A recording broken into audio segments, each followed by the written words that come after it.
नमस्कार साथियों, आप सभी का स्वागत है हमारे YouTube channel DN Jha official में। साथियों, मेरे चैनल पर लगातार NCERT एवं SCERT की वीडियो अपलोड हो रही है। आप हमारे चैनल पर जाकर उन सभी वीडियो को देख सकते हैं और आपकी जो तैयारी चल रही है, चाहे वो BPSC TRE की हो, सक्षमता परीक्षा हो अथवा प्रधानाध्यापक बहाली से संबंधित जो भी तैयारी आप कर रहे हैं, आप अपनी तैयारी को करते रहें। साथ ही साथ आपसे करबद्ध प्रार्थना है कि एक बार आप हमारे कंटेंट को भी देखें और हमारा जो कंटेंट है उसे आप 2 चरणों में देखें। एक बार मैं जो भी पाठ्य पुस्तक की विषय वस्तु है यथावत मैं उसे पढ़ता हूँ, आप भी मेरे साथ मन ही मन पढ़िए। और दूसरी स्थिति में मैं जो भी महत्वपूर्ण बिंदु होता है उसे अपने शब्दों में आपके बीच रखता हूँ।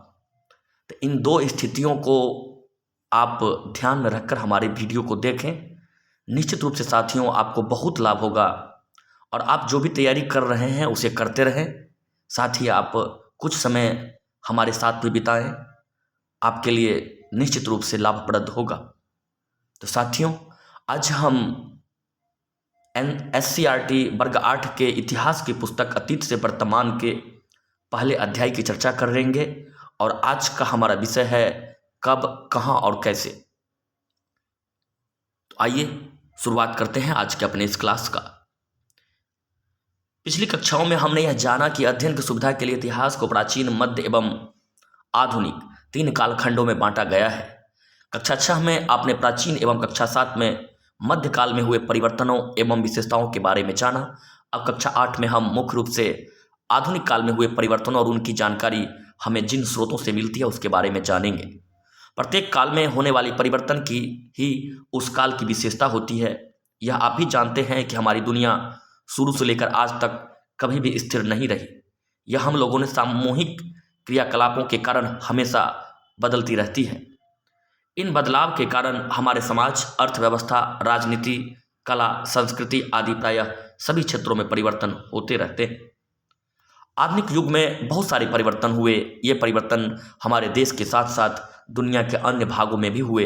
ये परिवर्तन कब और कैसे शुरू हुआ और उन्होंने दुनिया को किस तरह प्रभावित किया, आइए इसे समझने का प्रयास करें। तो साथियों, इस पैराग्राफ में आपको ये जानना है कि क्लास 6 में हमने प्राचीन इतिहास के बारे में पढ़ा, क्लास 7 में मध्यकालीन इतिहास और क्लास 8 अर्थात अब जो हम पढ़ रहे हैं वो आधुनिक इतिहास के बारे में पढ़ रहे हैं। अब आधुनिक इतिहास की जो महत्वपूर्ण घटनाएं हैं वो कब हुआ, कैसे हुआ, कहाँ हुआ, इन घटनाओं के जानने के क्या क्या साक्ष्य है, इन सभी चीज़ों की चर्चा हम आज के अपने इस क्लास में करेंगे। तो आइए साथियों, अब इस तरह से हमारा पहला टॉपिक है पुनर्जागरण। आधुनिक युग को जन्म देने वाले अनेक परिवर्तनों की शुरुआत सबसे पहले यूरोप में हुई। 15वीं शताब्दी में इटली में एक नया आंदोलन प्रारंभ हुआ जिसे पुनर्जागरण कहा जाता है। इस आंदोलन ने लोगों को स्वतंत्र रूप से सोचने और पहले से चले आ रहे सिद्धांतों पर प्रश्न उठाने के लिए प्रेरित किया। फलतः वैज्ञानिक पद्धति का प्रसार हुआ। वैज्ञानिक पद्धति का अर्थ है प्रस्तुत करके प्रयोग द्वारा सत्य को जानना। प्रश्न चिन्ह लगाने की इस आज़ादी ने लोगों को अपने ही शासकों के प्रति आवाज बुलंद करने के लिए भी प्रेरित किया। धार्मिक क्षेत्र में भी लोग अंधविश्वास पर आधारित आपत्तिजनक प्रयासों के खिलाफ आवाज उठाने लगे। व्यापार संबंधों और अन्य संपर्कों के जरिए इस दृष्टिकोण का धीरे धीरे दुनिया के अन्य भागों में भी विस्तार हुआ। तो साथियों, पुनर्जागरण की बात करते हैं तो पुनर्जागरण का प्रारंभ 15वीं शताब्दी में इटली में एक नया आंदोलन के रूप में हुआ। आधुनिक युग में यूरोप महादेश में 15वीं शताब्दी में इटली में एक नया आंदोलन प्रारंभ हुआ। उसी आंदोलन को पुनर्जागरण कहा गया। ये पुनर्जागरण क्या था? पहले जो मान्यताएं जो चल रही थी वो तर्क पर आधारित नहीं थी। अब लोग वैज्ञानिक पद्धति के अनुसार सोचने लगे, प्रश्न प्रस्तुत कर प्रयोग द्वारा सत्य को जानने का प्रयास करने लगे। तो इन माध्यमों से लोगों में एक नई तरह से सोचने की जो आदत विकसित हुई और जो भी चीज़ पहले से चली आ रही थी अब उस पर वो लोग प्रश्न उठाने लगे, अपने शासकों के विरुद्ध भी आवाज़ उठाने लगे अगर उन्हें लगता कि ये चीज़ें गलत है। तो इस तरह से पुनर्जागरण के माध्यम से वैज्ञानिक पद्धति का प्रसार हुआ। लोग अंधविश्वास पर आधारित जो आपत्तिजनक प्रयास था उसके खिलाफ आवाज़ उठाने लगे। व्यापार संबंधों और अन्य संपर्कों के जरिए इस दृष्टिकोण का धीरे धीरे पूरे दुनिया में प्रसार हुआ। तो आप समझ गए होंगे साथियों, पुनर्जागरण अर्थात फिर से जागना, चीज़ों को तर्क के द्वारा, वैज्ञानिक पद्धति के द्वारा उसकी सत्यता की खोज करना, यही पुनर्जागरण था। इसकी शुरुआत यूरोप से हुई 15वीं शताब्दी में, और यूरोप में इटली से इसकी शुरुआत हुई। आप इसे याद रखेंगे। खोज यात्राएं, पुरानी मान्यताओं की सच्चाई जानने के साथ साथ इस वक्त नई चीज़ों को खोजने के भी काफ़ी प्रयास किए गए। इसी समय अपने इलाके से बाहर की दुनिया के बारे में जानने का भी प्रचलन हुआ। इसके अंतर्गत यूरोप के नाविकों और नौचालकों ने दुनिया के अन्य देशों तक पहुंचने के प्रयास शुरू किए। एशिया और अमेरिका के देशों तक पहुंचने के लिए समुद्री मार्गों की खोज की। इन्हीं प्रयासों का परिणाम था। इन प्रयासों से यूरोप के लोग कुछ ऐसे देशों तक भी पहुंच पाए जिनके बारे में उन्हें और दुनिया के बहुत सारे लोगों को कोई जानकारी नहीं थी। आपने स्पेन के प्रसिद्ध नाविक कोलंबस के बारे में सुना होगा, जिसने इसी समय 1492 में अमेरिका महाद्वीप की खोज की। पुर्तगाल के नाविक वास्को डी गामा के बारे में भी आपने सुना होगा कि उसने 1498 में यूरोप से भारत तक के समुद्री मार्ग की खोज की। आगे विस्तृत रूप से इन चीज़ों को पढ़ेंगे साथियों। नए मार्गों और भूभागों की खोज का एक परिणाम यह हुआ कि यूरोप के देशों का इन नए देशों के साथ व्यापारिक संबंध स्थापित हुआ। अब यूरोप के देश में पुनर्जागरण के कारण अब वैज्ञानिक दृष्टिकोण से लोग सोचने लगे और बाहर की दुनिया के बारे में जानने के भी उन लोगों ने प्रयास शुरू कर दिए। इसी क्रम में कई भौगोलिक खोज हुई, नए नए मार्गों का, नए नए देशों का खोज किया उन लोगों ने।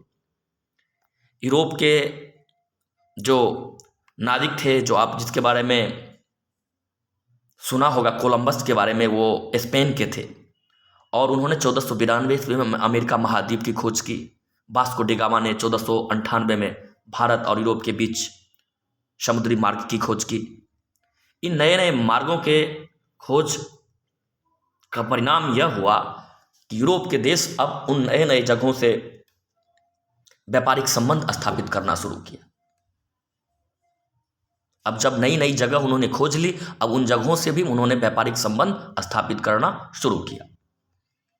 आगे बढ़ते हैं साथियों। पूंजीवाद एवं औद्योगिक क्रांति।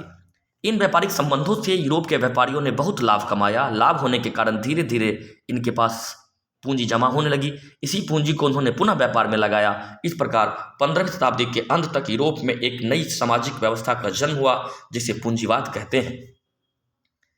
इस नई सामाजिक व्यवस्था की मुख्य विशेषता थी पूंजीपतियों और श्रमिकों के दो नए वर्गों का उदय।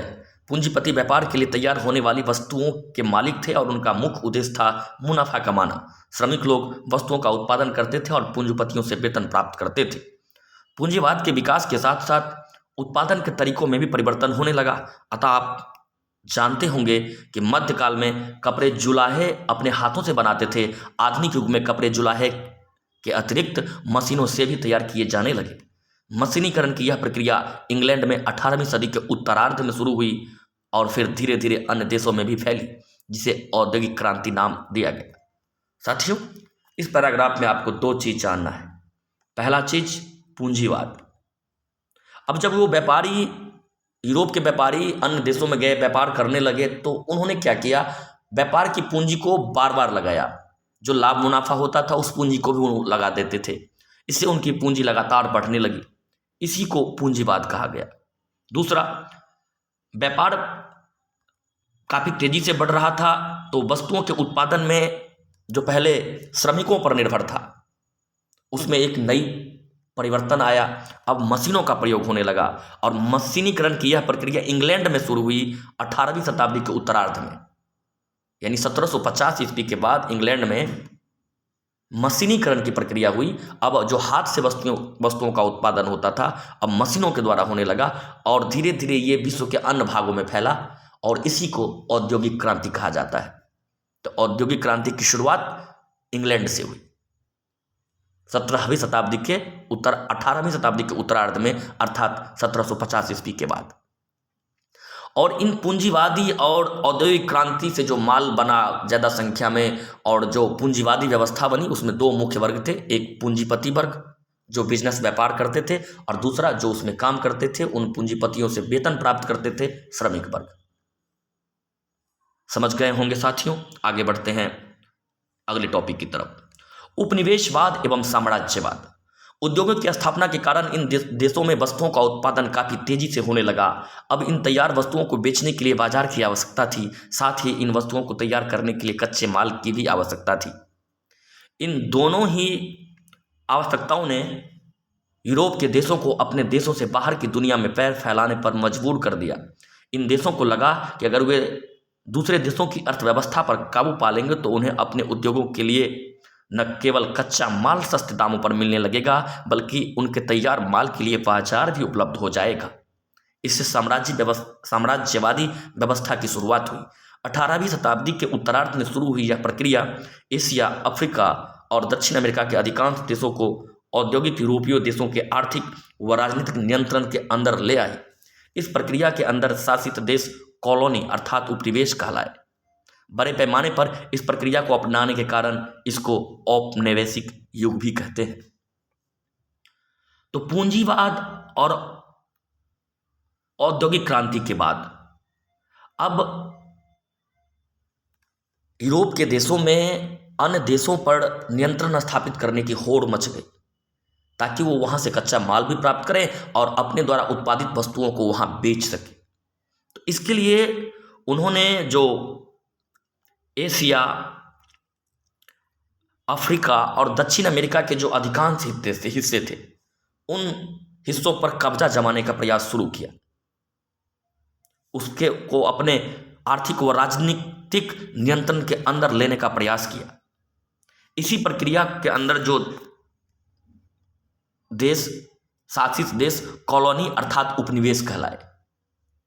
अब ब्रिटेन के लोग भारत में आए, भारत पर अपना नियंत्रण स्थापित किया, तो ये भारत जो हो गया वो ब्रिटेन का उपनिवेश हो गया। और इसी कारण इस युग को औपनिवेशिक युग भी कहा जाता है, क्योंकि यूरोप के अधिकांश देशों ने विश्व के अधिकांश हिस्सों पर अपने अपने उपनिवेश बनाए, और इस कारण इस युग को औपनिवेशिक युग कहा जाता है। यहां देखिए साम्राज्यवाद क्या है।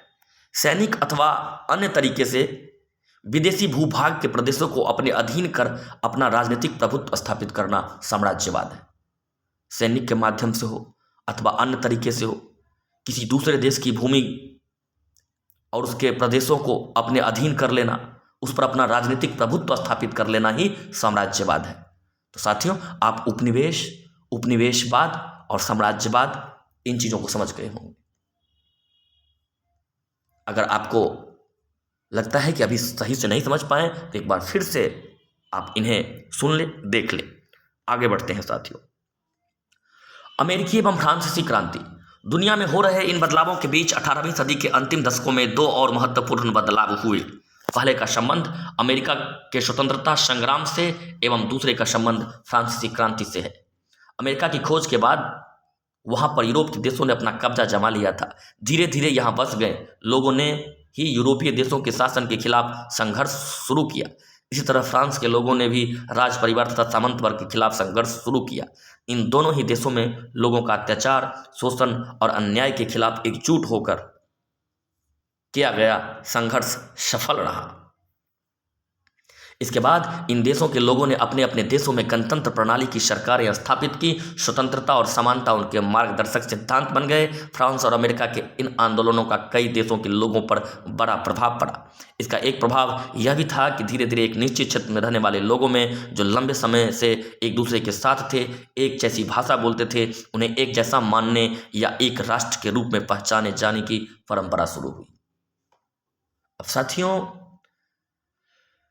इन परिवर्तनों के बाद अभी हम परिचय कर रहे हैं, चीज़ों को संक्षिप्त में जान रहे हैं, इसलिए आप देखिए आ गए अमेरिकी एवं फ्रांसीसी क्रांति। अब ये तो साम्राज्यवाद, औपनिवेशिक युग सब हुए। अब लोगों में क्या हुआ कि वैज्ञानिक सोच का विकास हुआ, पुनर्जागरण तो हो ही गया था। अब लोग बदलाव चाहने लगे। 18वीं शताब्दी के अंतिम दशक में दो महत्वपूर्ण आंदोलन हुआ। एक था अमेरिका का स्वतंत्रता संग्राम और दूसरा था फ्रांस की क्रांति थी, अर्थात फ्रांसीसी क्रांति। अमेरिका का स्वतंत्रता संग्राम यूरोप के लोगों के विरुद्ध था, क्योंकि यूरोप के लोग वहाँ जाकर बस गए और फिर वहाँ जाकर अमेरिका को भी अपने उपनिवेश बना लिए, वहाँ पर अपना शासन स्थापित करने लगे। जबकि फ्रांस की क्रांति जो थी, उसी देश के अंदर जो राजतंत्रात्मक व्यवस्था था, राज परिवार तथा सामंत वर्ग के खिलाफ उन लोगों का जो आंदोलन था, वो फ्रांस की क्रांति थी। डिटेल में इन चीज़ों को हम लोग आगे देखेंगे। इसके अतिरिक्त अब उस समय राष्ट्रवाद की भावना भी विकसित होने लगी। एक भाषा जैसी भाषा बोलने वाले, एक भौगोलिक खंड में रहने वाले लोग एक साथ रहकर अपने उसके अंदर जो है ना एक देश की भावना, राष्ट्र की भावना जागृत हुई। अमेरिका और फ्रांस जैसे देशों में गणतंत्र प्रणाली की सरकारें बनी, समानता, स्वतंत्रता इनके मार्गदर्शक सिद्धांत बन गए और धीरे धीरे इसका प्रभाव विश्व के सभी देशों पर पड़ा और राष्ट्रवाद की भावना विश्व के अन्य भागों में फैली और लोग अपने आप को उपनिवेशिक शासन से मुक्ति पाने के लिए प्रयास करने लगे। आगे बढ़ते हैं साथी।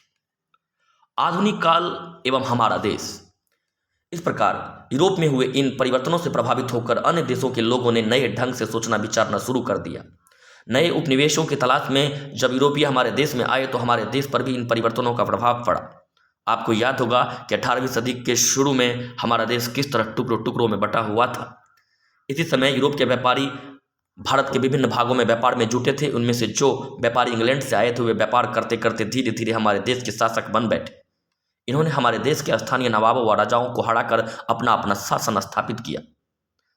आगे के 200 सालों तक हमारे देश पर इनका शासन रहा। हमारे देश में अंग्रेजी शासन आने से अंग्रेजी शिक्षा एवं नवीन विचारों का प्रवेश हुआ, फलतः भारतीय लोगों में जागृति आई। आगे की इकाइयों में आप देखेंगे कि किस प्रकार अंग्रेजों ने हमारे देश के आर्थिक संसाधनों का अपने लाभ के लिए इस्तेमाल किया, अपनी जरूरत की चीज़ों को सस्ती कीमत पर खरीदा, निर्यात के लिए या अपने लाभ के लिए नई फसलों की खेती कराई। आगे यह भी आप जानेंगे कि लंबे समय तक अंग्रेजी शासन के फलस्वरूप हमारे देश के मूल्यों, मान्यताओं, पसंद नापसंद, रीति रिवाज और तौर तरीकों में महत्वपूर्ण बदलाव आए। जब एक देश पर किसी दूसरे देश के दबदबे से इस तरह के राजनीतिक, आर्थिक, सामाजिक और सांस्कृतिक बदलाव आते हैं तो इस प्रक्रिया को औपनिवेशीकरण कहा जाता है और इस अवस्था को उपनिवेशवाद कहा जाता है। साथियों, अब आधुनिक काल में हमारे देश की क्या स्थिति हुई। आप सभी जानते हैं कि हमारा देश अंग्रेजों के आने से पहले छोटे छोटे राज्यों में, टुकड़ों में बटा हुआ था। अंग्रेज यहाँ व्यापारी बनकर आया। धीरे धीरे वो लोग भारत के राजनीतिक, सामाजिक व्यवस्था का लाभ उठाने लगा और शासक बन बैठा। राजाओं को, नवाबों को, छोटे छोटे राजाओं को हराकर अपनी सत्ता स्थापित कर ली और लगभग 200 वर्षों तक हमारे देश पर इनका शासन रहा। अब अंग्रेजों के आने से एक लाभ ये हुआ कि हमारे देश में अंग्रेजी शिक्षा, एक नवीन विचारधारा का भी प्रवेश हुआ और भारत के लोगों में भी जागृति आई। राष्ट्रवाद की भावना इन लोगों में भी बढ़ने लगी। अंग्रेजों ने हमारे देश के संसाधनों का उपयोग अपने लाभ के लिए किया, अपनी जरूरत की चीज़ों को कम मूल्य पर खरीदा, निर्यात के लिए, अपने लाभ के लिए नई नई खेती कराई।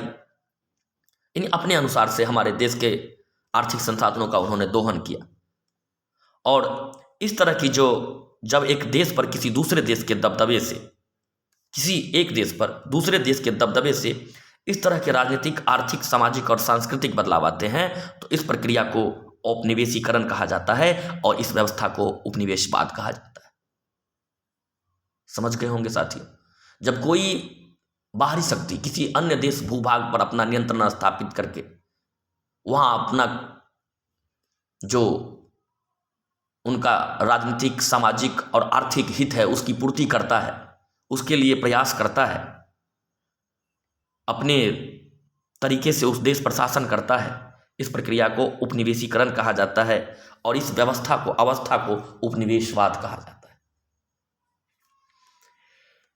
इस काल विभाजन से अलग हटकर कुछ इतिहासकार आर्थिक तथा सामाजिक कारकों के आधार पर भी अतीत के विभिन्न कालखंडों की विशेषताएं तय करते हैं। इसी तरह कई अंग्रेजी इतिहासकारों ने भारतीय इतिहास के कालखंडों को अपने नजरिए से बांटने की कोशिश की।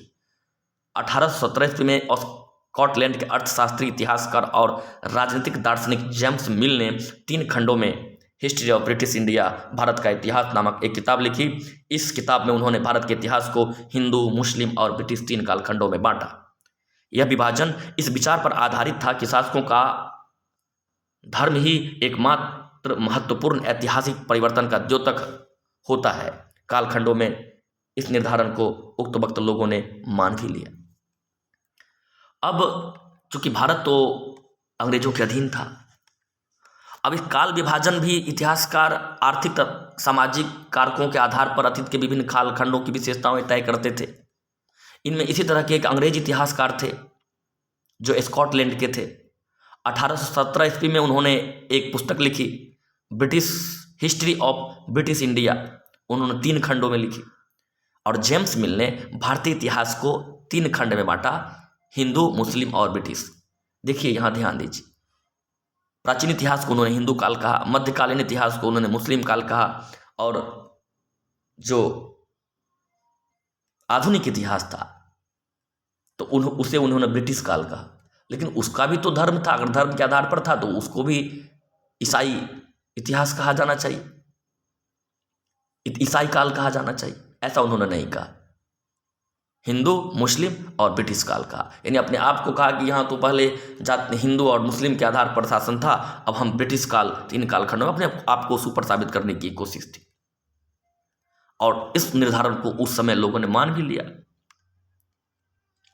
जेम्स मिल को लगता था कि एशियाई देश प्रगति और सभ्यता के मामले में यूरोप से काफ़ी पीछे थे। उनका मानना था कि भारत में अंग्रेजों के आने से पहले यहाँ हिंदू और मुसलमान तानाशाहों का शासन था।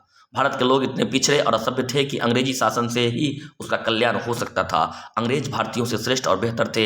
एक ओर तो वे भारतीय इतिहास को हिंदू और मुस्लिम काल में बांटते थे, जबकि अपने लिए ब्रिटिश शब्द का प्रयोग करते थे, ईसाई शब्द का प्रयोग नहीं करते। ब्रिटिश शब्द से संभवतः अपनी एकता और राष्ट्रीयता का बोध कराना चाहते थे। वही बात साथियों जो मैंने आपको पहले ही कह दिया। आगे बढ़ते हैं। जरा सोचिए, क्या इतिहास के किसी कालखंड की अवधि को हिंदू, मुस्लिम या ईसाई दौर कहा जा सकता है? क्या किसी भी अवधि में कई तरह के धर्म एक साथ नहीं चलते?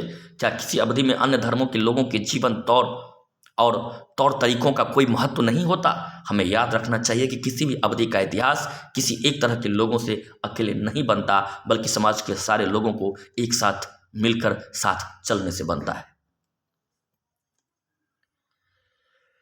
साथियों, यहाँ इतिहास को जानिए। अब यहाँ पर आपको एक बॉक्स में दिखाया गया है, प्राचीन है, प्राचीन में क्या क्या स्रोत है, मध्यकाल के क्या क्या स्रोत है, इसको आपको लिखना है, समझना है।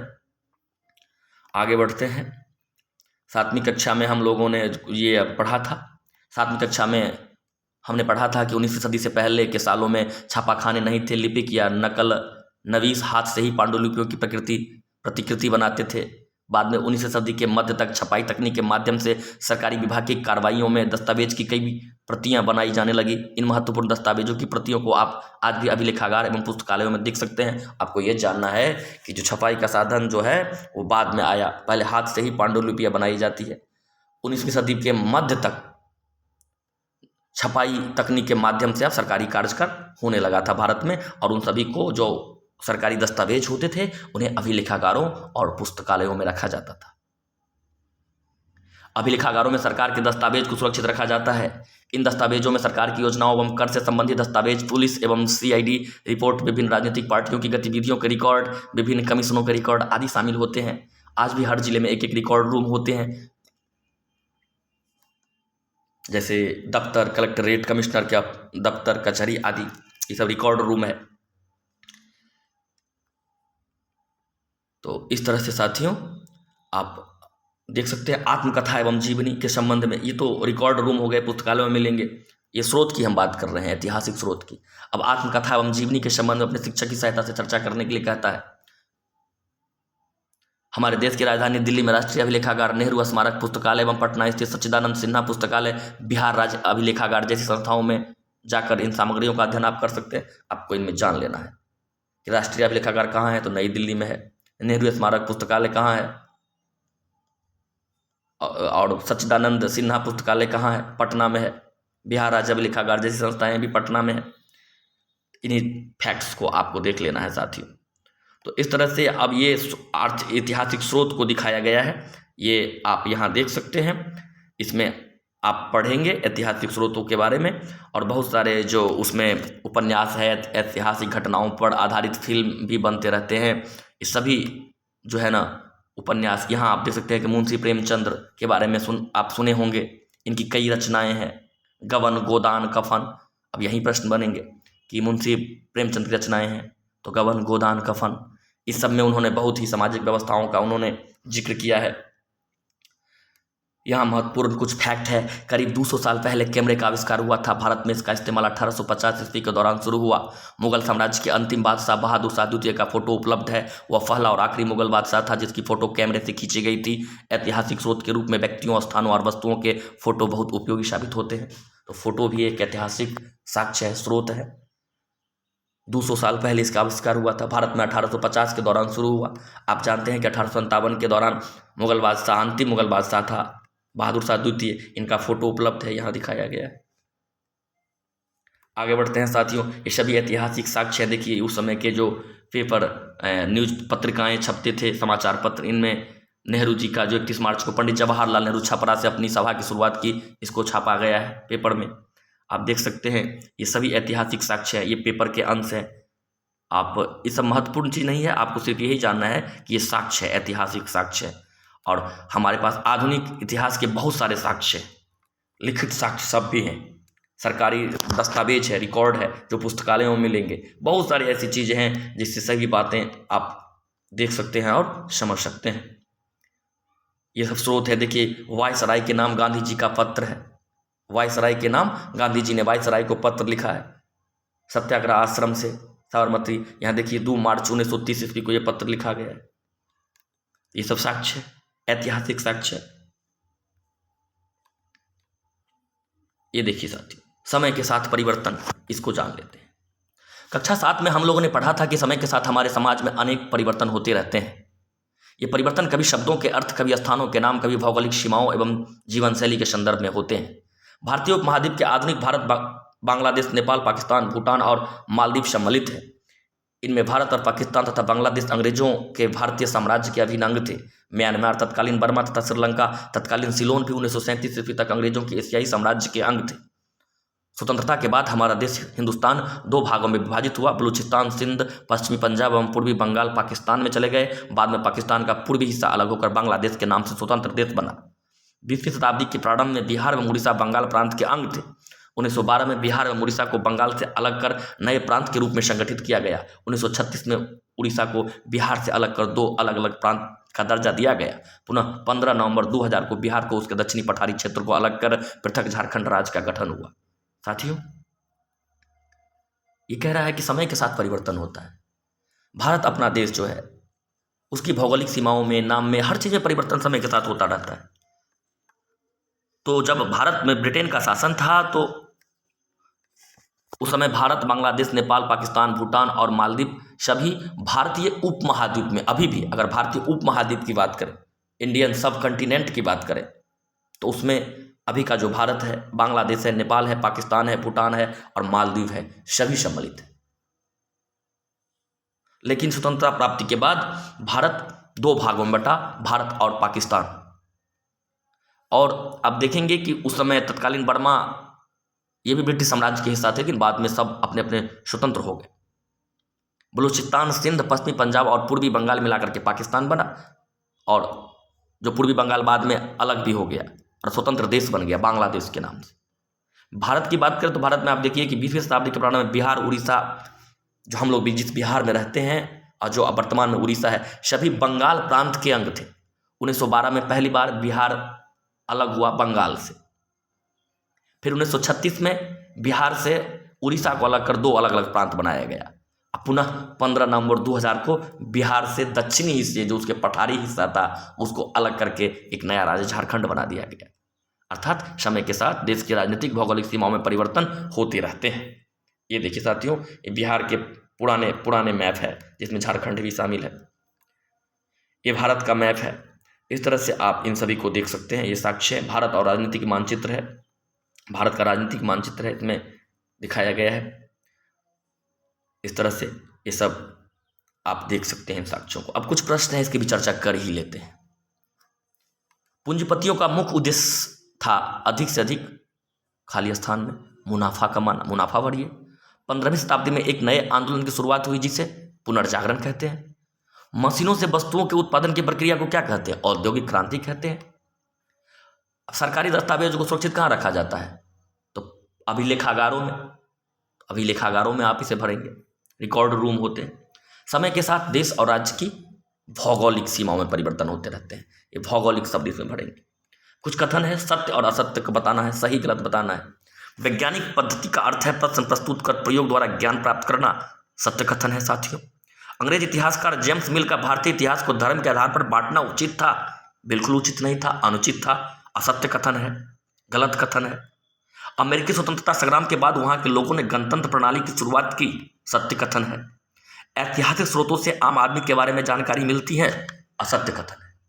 ऐतिहासिक स्रोतों से आम आदमी के बारे में जानकारी उतनी मात्रा में बिल्कुल नहीं मिलती है, साहित्यिक स्रोतों से मिलती है। जैसे प्रेमचंद्र के बारे में आपने देखा, उन्होंने गोदान गबन कफन क्या सब लिखे हैं, बहुत सारे पंच परमेश्वर लिखे हैं, बहुत सारी कहानियों में आपने पूस की रात पढ़ा होगा, एक सामान्य किसान के जीवन के बारे में बताया जा रहा है। तो ये सब साहित्यिक स्रोत है। आज़ादी के पहले हमारे देश की भौगोलिक सीमा थी, वही आज़ादी के बाद भी रह गई, बिल्कुल गलत है ना। बांग्लादेश अलग राज्य देश बन गया, पाकिस्तान अलग देश बन गया। तो साथियों, अंत में यही कहना चाहूँगा कि आप जो भी तैयारी करते हैं करते रहें और हमारे चैनल पर कुछ समय आप दें, निश्चित रूप से आपको लाभ होगा। आप फैक्ट को जानेंगे और फैक्ट को जो जानेंगे, आप तथ्य को जो जानेंगे तो संदर्भ के साथ जानेंगे। जो तथ्य आपके मर्म मस्तिष्क में अधिक दिनों तक बना रहेगा और परीक्षा भवन में किसी भी तरह से अगर प्रश्न को घुमाया जाएगा तो आप जवाब देने में सक्षम हो पाएंगे। तो साथियों, ज़्यादा कुछ नहीं कहूँगा, बस इतना ही कहना चाहूँगा कि आप यदि हमारे चैनल पर नए हैं तो सब्सक्राइब कर लें। हमारे चैनल पर जो भी वीडियो अपलोड है, NCERT SCERT की बहुत सारे वीडियोज़ है, उसे आप देखें। ज़्यादा नहीं, आप प्रत्येक दिन 1 घंटा ही सही, लेकिन हमारे चैनल को देखें, अच्छी अच्छी जानकारी आपको मिलेगी। तो वीडियो को अंत तक सुनने के लिए, देखने के लिए आप सभी का बहुत बहुत धन्यवाद।